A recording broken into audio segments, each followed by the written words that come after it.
know that it's a day off today. It's a holiday. Namaham Vishnu Vada Krishna Krishna Utale Shrimati Bhakti Caitanya Swami Tirani Namaste Saraswati Deve Govardhan Pracharane Nirvishesha Shunyavadi Paspachati Shatarane Rajkalpa Trivishagri Pasindurya Evacha Patitana Bhavanebhyo Vaishnavebhyo Namo Namaha Shri Krishna Chaitanya Prabhu Nityananda Shri Advaita Gadadhara Shri Vasadi Gaura Vrinda Hare Krishna Krishna Krishna Hare Hare Hare Rama Rama Hare Hare. Welcome everyone, at least from me, and thank you for coming. Very nice and just wonderful festival. And this year we're doing something slightly different as far as the Parikrama is concerned. Previous years, generally or practically, I think maybe always, we have had Radha Kund Shama Kund. That's the northern end. Shri Radha Radha Sri Giri Govardhan Sri Chaitanya Mahaprabhu Ki Jai. We've had Radha Kund down this end, and then of course, because you're all facing the hill on this side, then we go around, we go past Kusum Sarova, Manasi Ganga, and then further down Doka Dauji and places like that. On this side,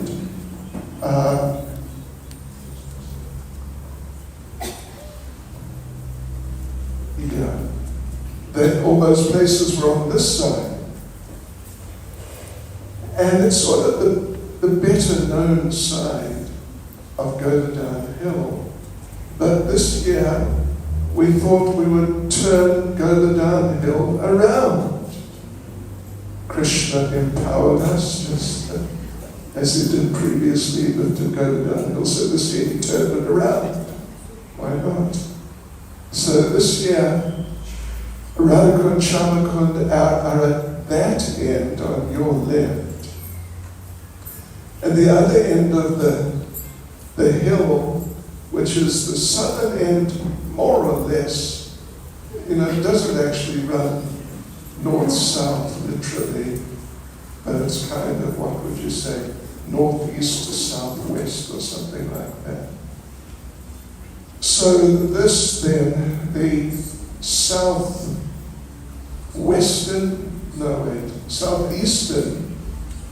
end of the hill is at this end, and we're going to be going around, we're going to be going around what might be called the other side.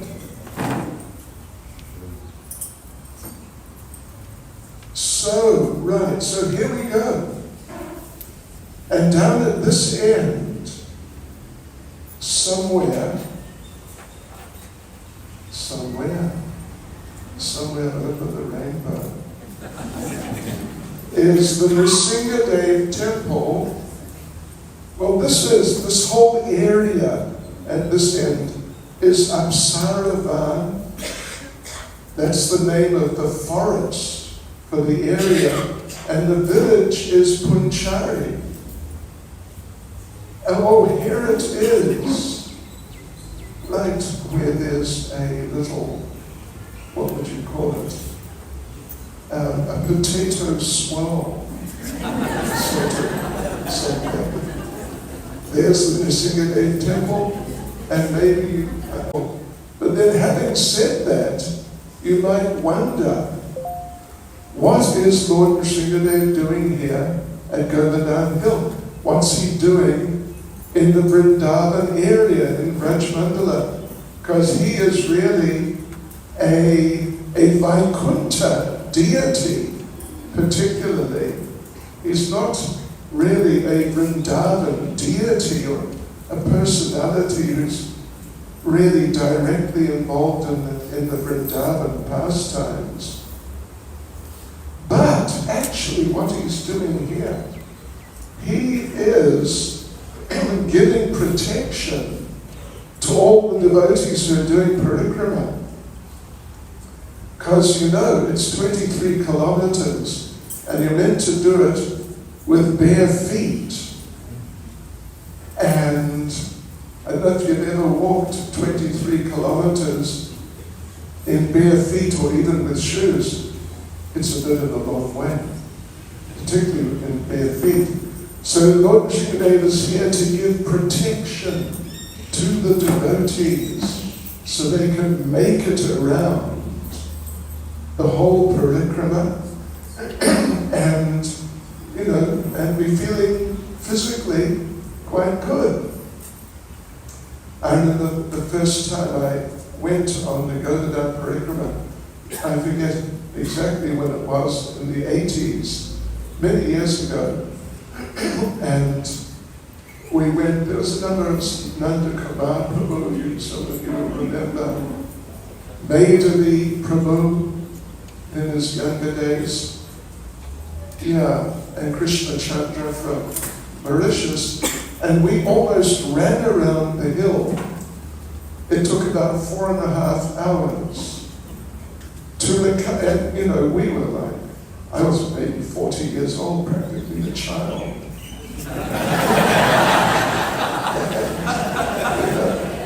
I was a fairly sort of tough young guy or something like that. From New Zealand, the land of the All Blacks. But it took a good 3 days to recover. Whoa! What on earth? That was really something else. So Lord Vishnudev is here to protect the devotees, including physically, because it's quite a thing to do the whole, particularly if you try to do the whole Parikrama in 1 day. Now we normally do it in 2 days. It makes it a lot easier, we take our time. So the Nrsimhadev temple is overlooking the village of Punchari, and starting with Naval Kund there. Naval Kund, Naval is the name of Krishna, means he's ever fresh. And they say that when Krishna was here one time, his body melted and became the waters of Naval Kund. And then just next to it, like if you're facing the hill, then just on your left is Apsara Kund. And when the bathing ceremony for Lord Krishna was going to happen, then the 7 main Apsaras came from Apsara Loka in the heavenly planets. They came to participate. They came with heavenly water to help bathe Krishna with. And just to our left, when we're facing the hill, is the Lotavana temple. It's a fairly important place. And it's quite a nice place. The people are friendly enough. And let me tell you the story. Lota Baba. Baba, of course, is a term particularly used for saintly people, and it can be used for others too. Baba, but Lota Baba, Lota means waiting Baba. So this devotee, he's sitting there, there's a deity of him, all sort of orange or red, big deity, quite a big deity. So what happened? This is the story, just briefly, that Krishna at some point after 10 or 11 years, Krishna decided that his pastimes were sort of developing and he had to move on. He had to go to Mathura. and stay there for some time. So he was going to go the next day, and what he did, he went and visited all the devotees and told them, I'm going to be leaving. So he went also to where Lota Baba was, to the end of Govardhan Hill. And he told Lota Baba, well, Lota means waiting Baba. He told Lota Baba, I'm going to Mathura. And Lota Baba, of course, was shocked, lose the association of Krishna. But Krishna said, don't worry, I'll be back tomorrow. And Lota Baba said, are you sure? Are you sure? Are you sure? You're sure? You're sure? And Krishna said, well, look, if I don't come back tomorrow, I'll be back the next day. And Lota Baba said, look, I've got a feeling that you won't be coming back. And Krishna said, no, of course I'll be coming back. If not tomorrow or the day after, then the day after that.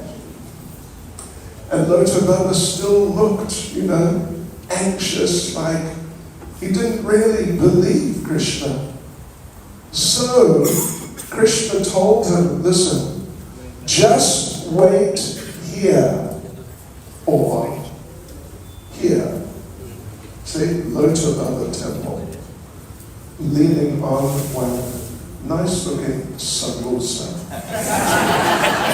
Just wait here and don't move, and you'll see, I'll be back. No problem. So Lota Baba said, all right, I will wait here and I will actually not move.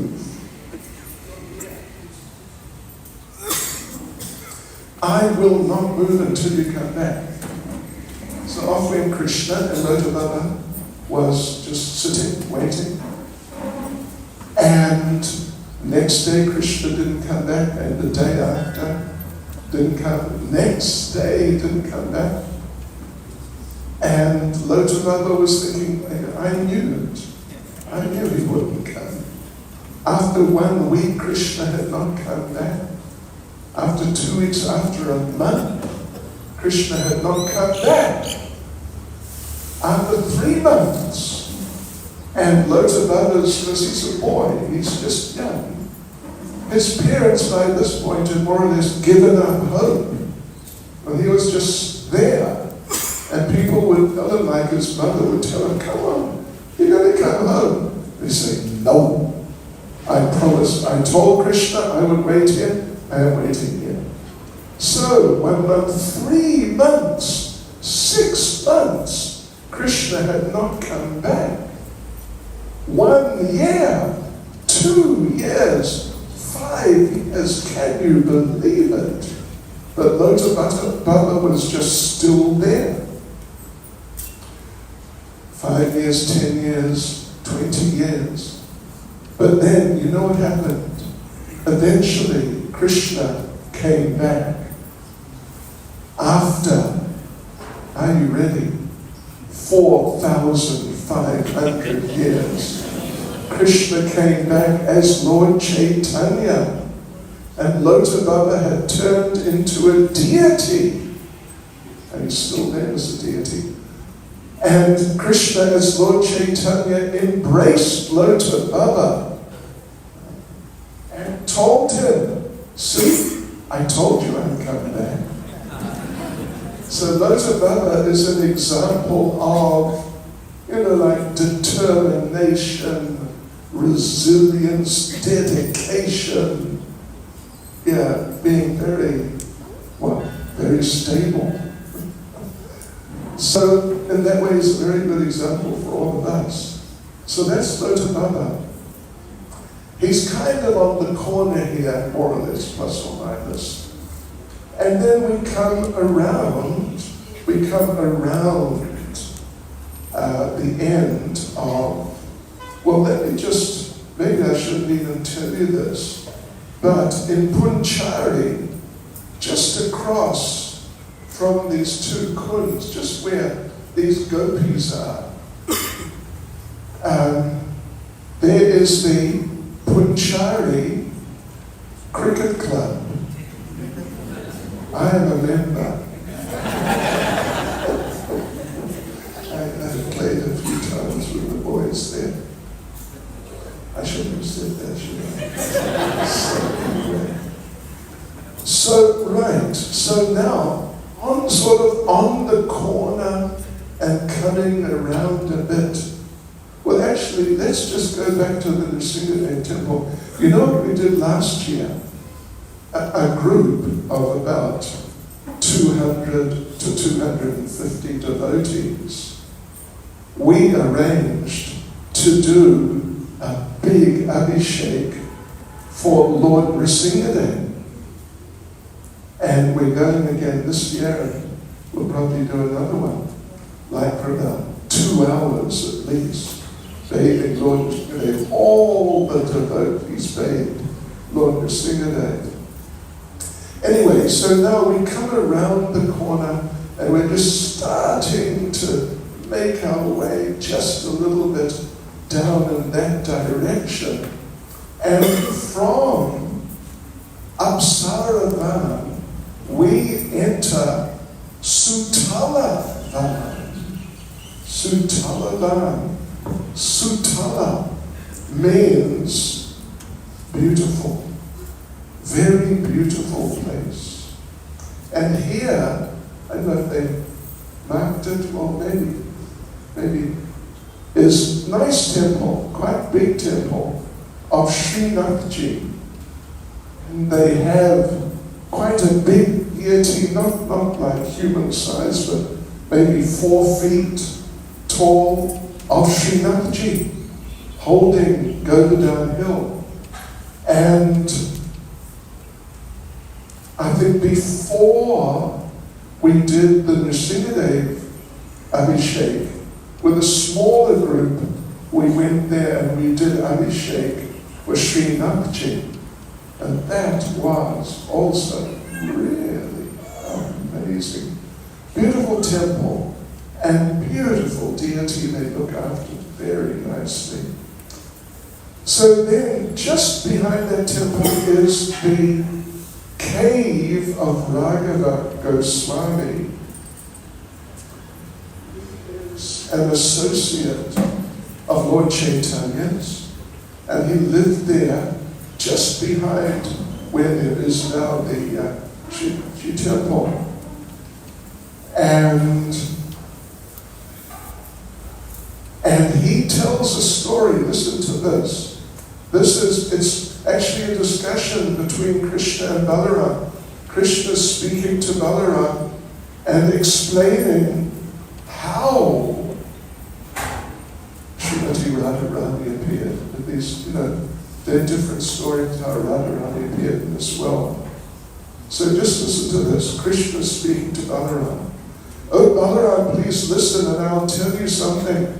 One day taking my flute, my heart full of bliss, and form bending in 3 places, I went under a kadamba tree here, and seeing my own form reflected in a splendid golden platform, studded with jewels, I became enchanted.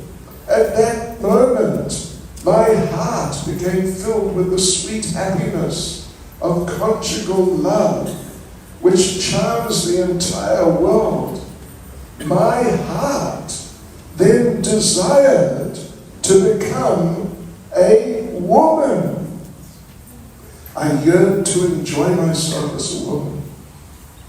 So as the Lord thought in this way, his heart approached itself. Hare Krishna. It was very transcendental. His heart approached itself. Yeah. From the sweetness in his heart came bliss, and from the bliss came himself in a female form of transcendental pleasure that could experience the direct perception of himself. at that time a goddess, whose form was nectar, whose fair complexion was like a host of lightning flashes, appeared from the Lord's left side. She is known as Radha, who is half of Krishna's body, and who is the mistress of all potencies. So, there you go. This is Bhakti Caitanya Swami. Very sedate. So now we're coming down this way, and we're moving in the direction of Indra Kund. And on the way, you've got to be careful. You've got to be careful of the snakes. The snake will get you.